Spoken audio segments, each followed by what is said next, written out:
Assalamualaikum warahmatullahi wabarakatuh. Halo teman-teman Arisalah, dimanapun kalian berada. Kembali lagi kita di podcast Ngebir, ngebincang-bincang Arisalah. Nah, dalam kesempatan kali ini teman-teman, kita ada sesuatu yang berbeda nih Mas. Apaan itu? Bedanya kita pada episode sebelumnya itu masih menggunakan MP3 yang MP3, bisa oke. diakses melalui Spotify. Nah, sekarang kita mungkin sedikit update mengikuti perkembangan zaman juga. Hmm, Beralih kepada MP4 yang mungkin insya Allah nantinya bisa kalian akses, kalian lihat di channel kami LPM Risalah di YouTube atau TikTok, bisa jadi itu. Nah, teman-teman, dalam pembahasan kali ini kita akan membahas yang namanya MBKM. Wah, suatu pembahasan yang cukup menarik. sangat Nah, menarik. karena kami juga mengundang dari salah satu mahasiswa yang pernah melakukan program MBKM itu sendiri. Dengan Mas siapa? Sebelumnya perkenalkan, nama saya Miftah Syahril Azim dari Prodi Perbandingan Mazhab semester 7. Wah, semester sudah masuk ke sibuk-sibuknya itu ya. Sudah mulai tua sepertinya Nah, saya ini. sudah mulai puyeng dengan apa Kenyataan proposal. hidup. Iya. Kalau boleh tahu nih Mas, sebelum Hmm. kita menginjak lebih dalam terkait MBKM, apa sih kesibukannya? Oh, untuk semester 7 ini ya Hmm? terutama ya. Pertama itu kalau saya sendiri itu terkait dengan bagaimana persiapan tugas akhir itu. Nah, terkait dengan proposal, Hmm. seminarnya, ujiannya, data-data penelitiannya, kemudian untuk konsultasinya terutama gitu kan, itu pasti akan menjadi kendala setiap mahasiswa terutama. Nah, kemudian tidak hanya tugas skripsi aja, tentunya juga ada lagi tugas publikasi karya ilmiah. Nah, terutama kalau teman-teman di semester awal kan pasti sudah disuruh kan pada sama dosen masing-masing untuk setiap apapun kegiatan artikel atau jurnal tuh harus cepat-cepat submit atau publish. Nah, Iya. itu bisa jadi keringanan di semester 7 nanti. Kemungkinan seperti itu. Seandainya yang dari awal kan udah disuruh dianjurkan oleh dosen masing-masing atau dari Sekprodi menganjurkan itu menjadi sebuah wasilah bagaimana kita bisa mempermudah nanti di semester akhirnya itu, terutama publikasi karya ilmiah itu. Berarti secara seandainya nih Mas, kalau di semester-semester sebelumnya itu sudah publish jurnal, Mm-mm. berarti semester 7 juga ada publikasi bagi orang yang pernah apa itu melakukan publish itu. Kalau tidak ada publikasi saya masih belum tahu, tapi kan bukan sebagai patokan ketika kita sudah melaksanakan sebelum-sebelumnya itu dapat publish karya ilmiah, dalam artian semester selanjutnya belum tentu itu tidak ada, tapi tetap ada, tapi itu bisa mengasah lagi untuk membuat hal yang baru lagi, yang lebih baik dari sebelumnya. Oh, Itu gitu. pastinya seperti itu. Berarti untuk apa memperbanyak juga karya Mm-mm. ilmiahnya dia. Seperti itu. Dan itu Tepat sekali. apa dijadikan sebagai apa prototipe kalau nggak Hmm, salah. Sebagai nantinya di dalam CV itu sendiri. betul. Nah, teman-teman, dalam kita masuk ke dalam MBKM. Oke. Apa sih itu Mas MBKM? Setahu saya, Apa M-nya itu merdeka? oh, pastinya merdeka dong. Oh, Setahu merdeka. saya itu MBKM itu kepanjangan dari Merdeka Belajar Kampus Merdeka. Oh, pas berarti dong tadi M-nya Iya, merdeka. merdeka Oh, semuanya. Insya Allah merdeka semuanya. terus eh Terkait dengan MBKM yang saya ketahui, bahwasanya itu kan suatu apa ya, program dari pemerintah gitu kan, dari Kementerian Pendidikan dan Budaya. Nah, yang mana mungkin mungkin saja setahu saya itu MBKM itu dilaksanakan pada tahun 2020 di akhir Januari, kalau tidak salah seperti itu. Nah, itu seperti itu. dari pemerintah sendiri mengeluarkan aturannya atau dari UINSA? Tentunya dari pemerintah dong, soalnya kita kan tidak bisa sebagai pembuat seperti itu, tidak bisa, kita nggak punya kewenangan, kita hanya penyelenggara dari atasan itu, terutama kita di naungan akademisi pasti ada yang mengatasi gitu, yang membuat dan siapa yang menyelenggarakan seperti itu. Berarti kalau dari pemerintah sendiri MBKM itu dimulai dari 2020, Mm. UINSA sendiri mulai menerapkan MBKM itu kapan? Ini juga saya masih kurang tahu juga, tapi moga-moga saja sedikit benar gitu. Ya. Nah, pengalaman saya baru mengetahui MBKM itu di mau masuk semester 6 itu, mau akhir-akhir itu setelah PPL. pasti kan dikasih info di intermezzo sedikit lah terkait dengan MBKM itu yang selama itu dan sebagainya. Dari sana saya tahu. Jadi mulainya mungkin dari semester 6 itu diadakannya. Tahun berapa sampai semester 6 itu? Semester 6 itu tahun berapa ya? 2023 kalau nggak salah ya. Oh, kemarin, tahun kemarin. Kemarin kayaknya. Berarti Eh, apa tahun ini ya? tahun ini Hmm, kan sampai semester 7. iya sih, tahun kemarin sih, Tahun tahun ajaran kemarin. kemarin sih. Iya. Apa itu namanya? Selama berapa sih? Berapa lama MBKM itu sendiri? Kemarin ya, Durasinya. alhamdulillah kemarin itu kita melaksanakan MBKM itu selama 3 bulan dari Maret atau enggak Februari, Februari Maret lah antara itu. Sampai kalau 3 bulan. Mei, Mei, Mei, Mei, Mei Mei ya. akhir, Mei, Mei tengah gitu, Mei Oh, akhir kalau nggak salah. lumayan lama juga ya. Lumayan lama. Melebihi dari KKN. KKN cuma berapa ya? Sebulan hitungannya? 1 bulan. 1 bulan ya? Iya. Oh iya sih. Nah, apa itu? Bagaimana prosedur dari awal MBKM sampai akhir itu sendiri, Mas? Cara kita Ah, pengajuannya, terus sampai laporan harian kan nanti di terakhir itu. oke. Terkait dengan bagaimana pelaksanaan MBKM yang saya pernah alami dengan teman-teman itu, terutama kita memilih dulu tempat mana yang akan kita tempati. Mm-mm. Nah, mungkin sesuai dengan passion kalian atau bagaimana, atau minat teman-teman, ataupun bakat dari teman-teman, ataupun selain dari passion-passion, misalnya saya sebagai perbandingan mazhab kan, Iya. contohnya, tentunya kan lulusnya SH dan paling banyak lulusannya di PA. Nah, Mm-mm. tapi itu bisa teman-teman juga jadikan eh apa ya, landasan bahwasanya nggak harus di sana saja gitu, nggak harus di lingkup PA saja untuk kita bisa magangnya. Mungkin bisa dari pengalaman di PN ataupun yang sejenisnya, ataupun mengajar, ataupun kita bisa mengikuti program-program yang lain yang sekiranya itu bisa mengasah dari ilmu akademisi kita di kampus ini seperti itu. Setelah kita melaksanakan minat tempatnya itu, kita konsultasi dulu ke ini kepada pihaknya itu, apakah bisa menerima atau tidak, ataupun adakah eh, berkas-berkas yang harus dipenuhi untuk melaksanakan MBKM di sana. Nah, tentunya pastikan kalau kita izin melaksanakan MBKM di tempat itu kan pasti ada bentuk izin kan dari Mm-mm. kampus ke tempat MBKM itu. Nah, apabila ada, nah kita harus segera itu mengurus sendiri dan tentunya harus berkonsultasi dengan bagian akademik maupun dari Kaprodi dan Sekprodi bagaimana arahannya. Nah, itu mungkin bisa jadi suatu cara yang kedua untuk mengikuti MBKM itu. Yang ketiga itu setelah kita mengkonfirmasi tempatnya itu, kita tuh bisa mengadakan sebuah apa ya, pengelompokan itu. Apa? Nah, pengelompokan itu bisa dilakukan sebelum MBKM itu dan sesudah. Tapi biasanya dilakukan di awal-awal MBKM sebelum mengikutinya. Pasti akan melalui izin tersebut pasti tercantum beberapa nama-nama yang akan mengikuti MBKM di tempat yang kita nantinya melaksanakan MBKM. Berarti dalam MBKM itu sendiri harus berkelompok.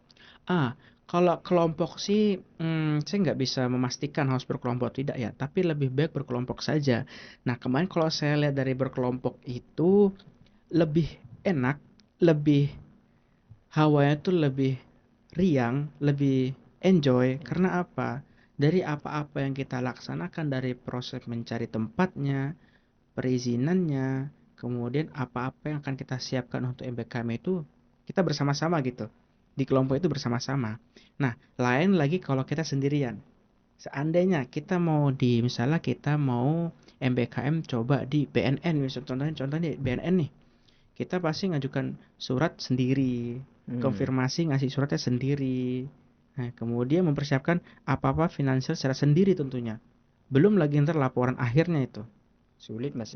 Nah, gak hanya laporan tulis doang, pasti ada laporan video juga. Oh, gitu. Seperti itu. Makanya saya menyarankan juga lebih baik berkelompok karena bisa menjalankan secara bersama-sama dan enjoy juga. Ya. Seperti itu. Nah, di FSH sendiri, apa semua prodi itu melaksanakan MBKM?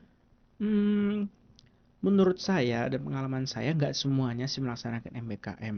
Tapi terutama di FSA ini kayaknya pertama kali deh PM itu mungkin nggak selain PM aja ya, perbandingan mansab juga nggak Iya. selain itu juga ya makan MBKM, tapi masih mungkin ada prodi yang lainnya juga.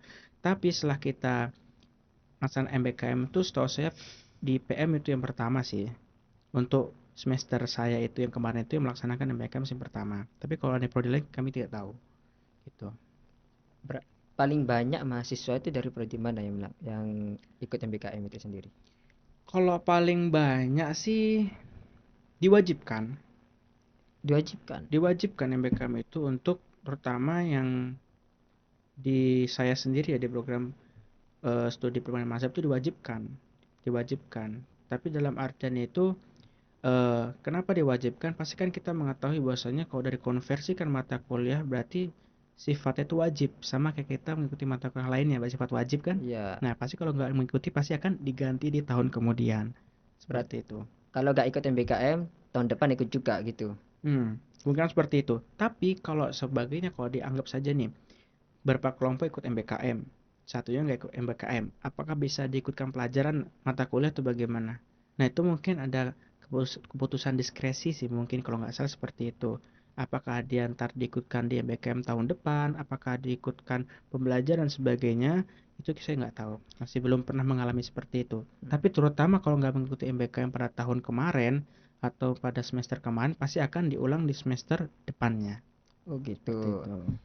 Sejauh mana sih Mas konversi mata kuliah ke MBKM itu sendiri? Kalau mengkonversi saya masih belum mengetahui secara detail ya terkait dengan konversi. Setahu saya dari mata kuliah yang ada di semester sebelumnya itu kan terdiri dari beberapa mata kuliah lah.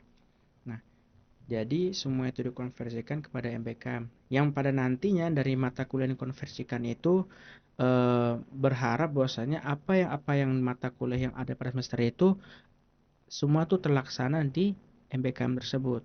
Jadinya mungkin seperti itu, makanya dikonversikan mata kuliah itu menjadikan MBKM. Ada nggak apa itu namanya minimal Hmm. berapa SKS mahasiswa itu bisa ikut MBKM? Em, Kalau batas minimal SKS sih kayaknya tidak ada sepertinya. Mungkin kalau nggak salah tidak ada ya. Setahu saya yang ada batasan-batasan SKS itu seperti tugas akhir saja. Tugas Nah, akhir. cara-cara tugas akhir seperti kayak lulus metode penelitian, metodologi itu, kemudian bahasa Indonesia, dan Hmm. patokan KRS itu 120. Itu kalau nggak salah seperti itu. Untuk bisa lulus. Untuk bisa melaksanakan tugas akhir skripsi. Nah, iya maksud saya Mm-mm. itu. Nah, apa ini bisa nggak ceritakan pengalaman selama MBKM itu sendiri, Mas? Pengalaman sih Ada bisa ya. keluh kesah apa Hmm. juga kalau kakak ini tuh ada apa namanya cinlok gitu. Chinlock itu tergantung ya. Soalnya apa ya? Itu tergantung dari bagaimana pengelompokan awal sebelum kita memilih tempatnya.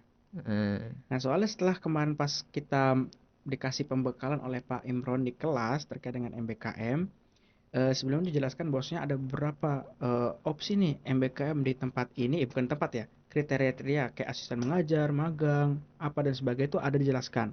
Nah, setelah itu barulah adanya sebuah pengelompokan itu, Hmm. 5 atau enggak 10 gitu.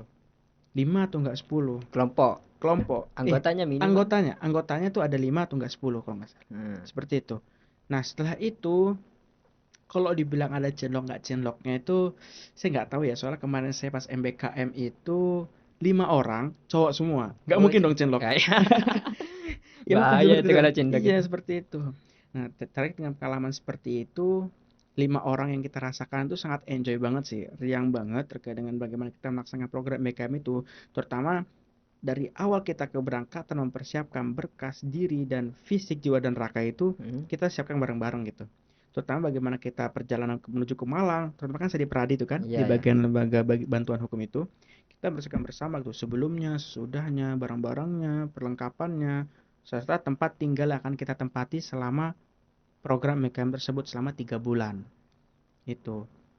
Nah, setelah kita melaksanakan semua itu secara bersama-sama, kita tentunya kan ada hal awal gitu kan, hal baru kita ke MBKM itu kan, terutama saya ke Pradi itu. Ya. Nah, awal-awal sih enak banget gitu kan ya. kalau bahasa Jawanya apa ya, kowa-kowa lah deh, diam-diam gitu kan, masih malu-malu gitu kan setelah Iya, iya. kenalan. Nah setelah itu Nggak baru tahu kita, juga mau ngapain di sana gitu. ya tentunya pasti di sana dari kampus juga meminta adanya dosen pamong. Apa itu dosen Nah pamong? dosen pamong itu ibaratnya kayak penanggung jawab selama kita melaksanakan program MBKM di tempat tersebut. Nah seandainya nih saya di Pradi ini mempunyai ketua ketua Pradi. Nah Mm-mm. itu bisa dijadikan dosen pamong yang bertanggung jawab atas bagaimana kegiatan-kegiatan selama BKM di sana. Misalnya, kita ada kegiatan konsultasi dari klien, kita ikut. Ada konsultasi, mediasi, kita ikut.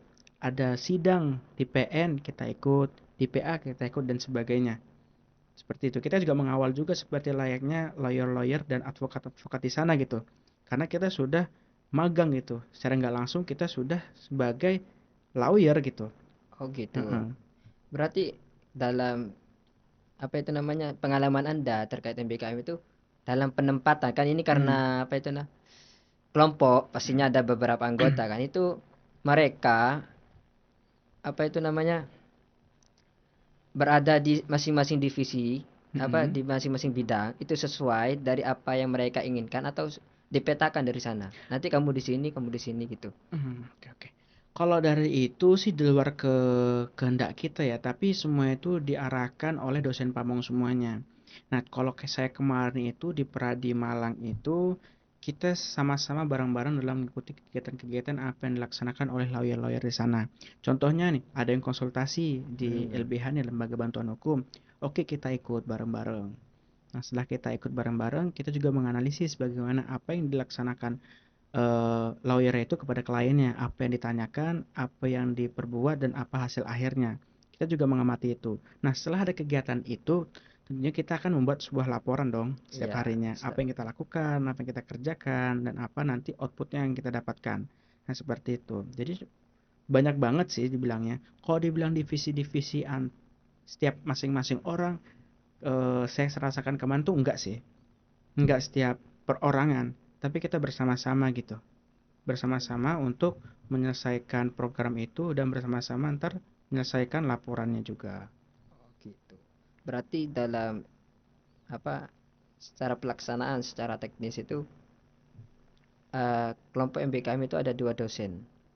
Dua dosen, satu pamong Kamu dan satu DPL yang lapangan. maksudnya gimana itu?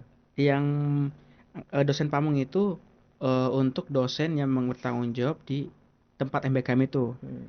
Dosen lapangan itu yang nanti yang mengantarkan dan memulangkan anak-anak itu yang ikut programnya. Ya seandainya mengantarkan eh, kelompok pertama ini yang berjumlah 5 orang oleh dosen ini, nah itu Ya. dosen lapangan. Dan ntar apa-apa yang anak-anak itu dapatkan atau apa-apa informasi nanti yang ditanyakan terkait administrasi laporan bisa langsung ke dosen lapangan itu. Nah seperti itu. Dosen lapangan, dosen pamong. Dosen pamong itu yang dosen yang di pihak MBKM itu tempatnya itu. Yo yang Nah, menjadi tanggung jawabnya dia. kalau yang dosen lapangan itu juga bertanggung jawab juga tapi itu dari kampus dosennya, Ah, gitu. dosen lapangan. Nah, ini kan ceritanya kayak bahagia terus ya tadi Eh, MBKM. Apa ada nggak yang sesuatu yang sedih, keluh kesah gitu mas? Kok sedih sih enggak ya? Yang sedih tuh enggak ada sih. Galau aja sih. Soalnya bagaimana kita melaksanakan MBKM itu kan masih menggunakan biaya sendiri toh. Iya. Dengan kontrakan sendiri, Hmm. makan sendiri, nyari sendiri, dan semua transportasi sendiri. Itu sih yang buat galau. Kalau kita dibilang lihat sehari-hari, kita kebetulan ya alhamdulillah ya kita selama berlima tuh satu tempat itu, kontrakan satu tempat. Satu tempat. Jadi kita apa-apa itu dari makan, transportasi, eh, kebutuhan lain itu bisa bersama-sama gitu. Jadi Urunan enak, gitu ya. urunan, enak. Hmm. Semua juga ada, tinggal urunan bagaimana nanti enaknya gitu hidup bersama-sama di sana. Jadi kalau biaya makan tuh masih bisa lah ditalangi. Ayo 20-20. Apa nih beli bensin? Pakai motor siapa dulu nih? Motor kamu udah besok minggu depan gantian gitu. Enggak bayar kosnya. Ayolah berapa berapa deh 100 50 nih ya kayak gitu lebih enak seperti itu. Nah sedihnya juga ya kita juga nggak bisa menakar bagaimana porsi-porsi jumlah yang kita keluarkan uang gitu. Kok dilihat anggap aja kok sendiri ya kalau anggap aja sendiri-sendiri tempat ya, 500-600 lah untuk kosnya. Terus makan sehari itu kalau masak berapa, terus bensin belum berapa, ya digalau di situ sih. Kalau sedih sih gak ada sih, bahagia doang, cuma galau. Dan ya itu mikir pengeluaran seperti itu. Dan dibilang tuh jauh banget loh itu dari tempat Pradi itu, dan ke tempat kos dan kontrakan itu jauh banget, 30 km. Wih, Nggak aja di kota, dan tempat kontrakan itu di Batu di Karangploso. Jadi muter balik itu udah ngisi lumayan. minimal 2 kali lah. 2 kali. 2 kali ngisi itu. Setengah jam perjalanan, tak? Mm-mm. Setengah jam ya. Setengah jam sampai. Seperti itu. Sedihnya bisa dibilang iya juga, sedih sih. Galau lebih pastinya. Karena gak dapat kecuran. Iya tentunya seperti itu sih. Mandiri soalnya. Mandiri. Mm-mm. Lalu apa bedanya nih magang MBKM dengan magang mandiri tuh bedanya di mana, Mas? Karena Eh, sama-sama mandiri soalnya. sama-sama mandiri sih iya, tapi kalau lebih ke magang-magang ke PPL itu lebih kayak dipilih itu. Di PA ini dan sebagainya. Kan kita sempat di PA itu kan semua udah diatur siapa aja kelompoknya, Hmm, terus berbeda-beda prodi, ya kan? Terus beda-beda dengan karakter dan sebagainya tuh. Itu yang wajib sih kalau nggak salah ya. Jadi setiap PA itu. Nah, kemudian kalau MBKM itu kita bedanya mungkin milih sendiri tempat yang kita minati gitu. gitu ya. Nah, ini juga karena menjadi pembeda PPL ini suatu hal yang wajib. Apa ada itunya juga enggak? Paham kan yang dimaksudin? Kucur-kucuran, Ah, iya itu. hmm, enggak sih. Sama Sama juga pada juga. halnya kayak PPL kemarin, kita nggak ada kucuran dan sebagainya. Kita mencari apapun sendiri dan kendaraan itu juga sendiri gitu. Contohnya yang PPL kemarin yang berbeda prodi itu juga sama. Kita berangkat sendiri, nyari kontrakan sendiri, tapi dalam kondisi apapun kita DPA bareng-bareng Begitu. magangnya. Kalau MBKM juga sama. Beda cuma PA itu yang PPL itu dipilihkan langsung dan berserta anggota-anggotanya. Kalau MBKM itu kita mencari anggota sendiri dan mencari tempat MBKM yang sendiri sesuai minatnya dan sesuai kemampuannya terutama gitu. Mm-mm. Lah, ini juga yang menjadi pertanyaan ini. Kalau berbicara tentang PPL memang suatu hal yang wajib. Hmm. Tapi kan apa untuk semester-semester bawah, semester liburan semester 1 Hmm. sampai semester 5 itu kan ada sih beberapa mahasiswa itu yang magang, itu kan. Hmm. Nah, itu yang menjadi magangnya itu juga kan apa bebas sih dia mau milih di mana. Tapi yang menjadi pembeda itu di mananya itu, Mas? Benernya jadi pembeda sih Apa hanya mungkin cuma sebatas untuk MBKM itu hanya semester 6 sedangkan yang lain itu masih magang mandiri, apa hanya sebatas semester yang jadi patokan pembeda atau seperti apa? oke.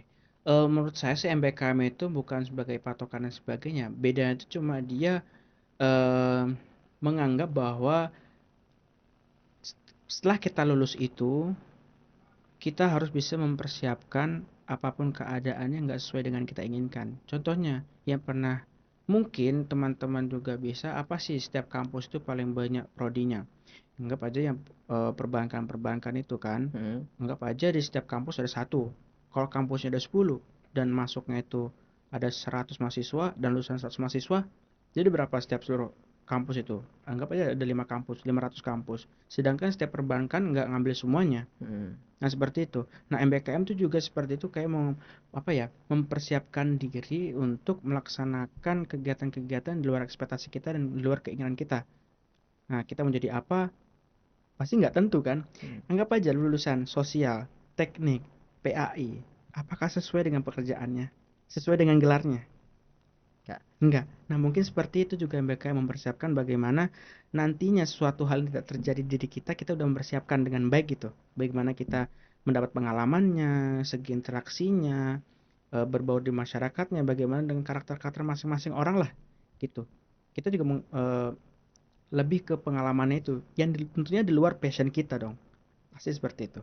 Nah, yang ini juga menjadi pertanyaan apa karena MBKM itu merdeka bebas kita mau milih kemana saja tempatnya, apa hanya sebatas tempat kita pilih atau bisa ke bidang yang lain, Hmm. misal kita sebagai mahasiswa hukum tentu yang ada di benak kita itu pasti oh kita MBKM-nya di pengadilan, di Hmm. pradi atau di mungkin DPRD mungkin. Oke. Nah, misal nih ada mahasiswa kerjaan dia bisnis terus, nah saya tuh pengen MBKM di sana di tempat perusahaan ini misalnya, apa itu bisa? tidak hanya di hukum saja. Hmm. Menurut saya sih bisa-bisa saja ya, kembali lagi kepada MBKM itu, terutama kan saya juga bagian hukum, Mm-mm. Fakultas Syariah dan Hukum, Prodi Pembimbingan Mazhab. Tentunya mengarah ke arah PA kan MBKM-nya kan. Ya, Nah, tentunya kami juga memilih, oh harus kita di PA nih. Ternyata enggak harus seperti itu. Kita juga bisa mem, apa ya, memilih minat kita masing-masing. Mau di Pradi kah, misalnya di DPR kah, itu it's okay aja nggak apa-apa. Tapi kembali lagi, kalau kita kelompok itu harus sepakati bersama-sama. ya, Enak di mana, apa yang kurang dari selama kita di kampus, kita bisa tambahkan di MBKM ini apa yang kurang. Jadi nggak menjadi patokan kita harus di tempat-tempat itu aja, semua serba PA aja. Itu nggak harus. Karena kan bebas. bebas. Karena kan MBKM itu kan kembali lagi untuk mempersiapkan apa-apa yang di luar ekspektasi kita, di luar keinginan kita. Dan kita bisa mempersiapkan secara matang dan udah siap mental gitu. Apabila nanti saya jurusan hukum nih, tiba-tiba saya jualan apa, pengusaha dan sebagainya, nggak ke arah hukumnya, nggak sesuai gelarnya. Nah itu bisa jadi, karena emang seperti itu. Kita tentunya tujuan utama MBKM itu kan mempersiapkan mental juga Mm. untuk tidak yang tidak sesuai dengan ekspektasi kita nanti jadinya seperti apa. Seperti itu. Bisa saja semuanya ke tempat dan sebagainya dan sebagainya. Kembali lagi kita harus diskusi kembali lagi, terutama berkelompok itu. Mm. Enaknya di mana, minatnya di mana, enak di mana, supaya tidak memberatkan satu sama lain. Terlebih dengan resiko biaya sendiri. Berarti hampir sama dengan KKN gitu Mas ya. Iya, sama, Sama. sama semua. Tapi di Winsa KKN masih wajib gitu ya. Wajib. Padahal durasinya 1 bulan melebihi dari MBKM. Iya, sama juga. Maksudnya kurang dari MBKM kan. Tapi perbedaannya dari KKN dan MBKM itu masih bisa dilihat dari lingkupnya. Hmm. Kalau anggap aja saya di Peradi, lingkupnya di sebuah tempat itu aja. Keluar sih iya tapi jarang. Tapi pasti ada keluarnya. Konsultasi juga ada. Tapi lebih banyak didatangi oleh klien. Seperti itu. Nah, kalau KKN bersifat wajib juga, tapi lingkupnya juga kita ada proker juga. Lebih luas. Lebih luas lagi. Bangun Interaksi desa. dengan masyarakat, ya kan? Menjaga nama baik dari kampus. Nah, tentunya juga perbedaan juga, tapi di balik perbedaan itu nggak membedakan kita sebagai akademisi untuk berkembang lebih baik gitu kan. Hmm. Nah, pastinya dari sebuah program yang dilaksanakan oleh kampus itu juga pasti akan membuat hasil yang baik buat kita sendiri, pengalaman tentunya kan, interaksi sosial. Bagaimana nanti kita bermasyarakat, itu kan bagaimana kita menanggapi atau mengkritik sebuah masalah dan sebagainya. Itu sih tujuannya mungkin. Oke. Untuk kan tadi sudah terkait pengalaman. Nah, yang terakhir itu laporan terakhir itu seperti apa Hmm, laporan terakhir? Ini kan eh yang dinanti juga ini dari teman-teman ini. Oke, oke. Kita ngambil dari contoh laporan dari PPL itu ya. Ya. Kalau di PPL itu yang wajib itu di kita, saya sendiri di PA Pasuruan nggak salah, PA Pasuruan ya berserta berapa 5 orang lebih kalau nggak salah. Itu laporannya selama sebulan kita bagi 4 tempat. Ada di bagian Kasubag, kepegawaian, sidang, terus kepaniteraan, Hmm. kemudian mungkin itu saja sih, 3 itu aja tuh nggak 4 nggak salah. Nah, jadi laporan yang kita berupa logbook. Jadi masing-masing orang, misalnya 2 orang nih di bagian kasubag, itu ngapain aja sehariannya. Contoh saya kemarin membuat surat masuk dan surat keluar di SOP kepaniteraan. Itu dikasih wewenang oleh bagian kepala kasubag itu untuk mengubah dan mengontrol surat masuk dan surat surat keluar itu dari SOP kepaniteraan. Hmm. Nah, jadi nanti di laporan itu di logbooknya itu misalnya di hari Senin, tanggal berapa, bulan apa, tahun berapa, nama kegiatannya, eh, mendata surat keluar dan masuk SOP kepaniteraan. Nah, kemudian setelah itu bla bla bla beberapa kegiatan di tempat itu dan apa outputnya. Oh, Oh, seperti itu. selama saya sini saya mengetahui bagaimana eh, cara kerja dari Kasubag di ke pengadilan agama. Oh, seperti ini dan sebagainya. Nah, itu ada outputnya. Nah, kalau yang MBKM juga hampir sama juga laporan berupa seperti itu, dan juga di antara kedua itu juga menggunakan laporan video juga. Laporan video. Kalau yang PPL itu yang DPA itu nggak terlalu ribet ya untuk laporan video, tapi untuk ada untuk dokumentasinya. Kayak video dokumenter wajib itu loh. Nah, itu. MBKM juga seperti itu. Laporan juga hampir sama, berupa logbook dan sebagainya, dan ditambah dengan ya kayak apa ya? Kayak latar belakang peradinya itu dan sebagainya di tempat-tempat itu juga ada. Terus kalau yang KKN eh sama juga laporannya tapi lebih ke jurnal yang publish. Perkembangannya video dokumenter terkait dengan proker-proker yang dilaksanakan. di KKN. Tapi tetap sama juga. Hasil akhir kayak berupa laporan-laporan kegiatan dari apa yang telah kita laksanakan dari PPL, MBKM, KKN tuh hampir semua sama dengan laporan buku, video, dan nanti akan diujikan seperti itu. Oh gitu. Nah, oh iya, itu juga apa selama Anda ber-MBKM ini di tempat mana tadi? Di Di Pradi. Pradi Malang itu setiap hari masuk atau ada beberapa hari yang mungkin libur? Oke. Jam jam kerjanya juga seperti apa di situ? Jam kerjanya fleksibel ya. Kemarin itu kita selama seminggu itu masuk dari jam 9 sampai jam 4. Hmm. Nah, itu kondisinya ya seperti jam masuk awal itu seperti biasa. Sambil nunggu klien, kalau ada klien kita ke konsultasi, kalau ada klien di pengadilan kita juga ikut ataupun sebagainya. Atau enggak kita kemarin itu dari jam 9 dari jam sampai jam 4 itu kalau nggak ada klien, nggak ada ke pengadilan, kita bisa mengadakan kayak kegiatan-kegiatan seperti perkuliahan kayak presentasi, apa itu pradi dan sebagainya sampai ke dasar-dasarnya pradi itu apa. Itu. Berarti kita tidak hanya mendapatkan praktik saja tapi Mm. teori juga dapat. Tetap Oh gitu. terdapat tidak jauh beda dengan apa yang kita laksanakan di kampus, apa yang kita dapatkan juga di kampus. Hampir Tapi sama semua. tapi lebih banyak di waktu MBKM itu ya, karena lebih Lebih banyak banyak pengalaman yang belum kita pernah prakteknya. rasakan di kampus gitu. Iya. Nah, terakhir nih Mas, Oke. apa sih pesan kesan untuk mahasiswa yang kedepannya ini akan MBKM? Oke. Kesannya saya selama MBKM itu sangat mengetahui bagaimana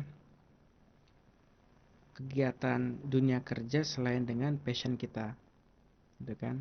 Itu tentunya bagaimana kita mempersiapkan bagaimana mental kita untuk mempersiapkan bagaimana kita nggak sesuai dengan ekspektasi atau nggak passion kita dalam lanjut ke dunia kerja seperti itu kesannya. Dan kesannya juga lebih baik itu eh, kita selama magang di Pradi itu ya kita sudah dinyatakan sebagai advokat, sudah diri kita sebagai advokat, sudah ada sertifikatnya gitu.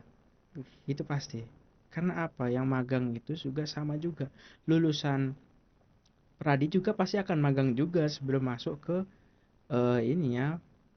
Sumpahnya itu pasti juga magang gitu. Magang dulu. Magang dulu berapa tahun gitu. Nah, juga sama. Jadi kita udah di sana tuh juga berkesan sudah antar anggota sejawat lawyer tuh kita sudah sebagai advokat juga gitu. Sudah sebagai penegak hukum. Enak juga Mas ya? Itu sih sebagai sebuah apa ya keuntungan juga ya. Kan Iya. penegak hukum kan ada hakim, Hmm. polisi, lawyer dan sebagainya lah mungkin itu aja. Ada ya 4 kalau nggak salah. Nah itu sih kesana sangat bagus juga. Terus antar antar anggota-anggota tuh kita semakin ramah juga. Makin tahu bagaimana kinerjanya, apapun itu tentang pradi itu, terutama advokasi itu. Nah kemudian pesan-pesannya itu kepada teman-teman sih ya terkait dengan yang nantinya akan melaksanakan program MBKM itu siapkan mentalnya aja, niatkan yang baik untuk belajar, dan siapkan juga untuk finansial masing-masing. Seperti itu. Karena semua ditanggung oleh Sendiri. sendiri. Nah, itulah teman-teman terkait pembahasan kita kali ini yang mana detik-detik menjelang MBKM itu sendiri. Karena MBKM itu berarti secara kesimpulan itu bisa dilakukan di semester 6. 6. Itu teman-teman saja yang bisa kami sampaikan. Terima kasih telah menemani kita semuanya, Mas. Saya Muhammad Rafi Maulana pamit undur diri dengan Miftah Syahril Adim. sampai jumpa di episode selanjutnya. Terima kasih. Terima kasih juga.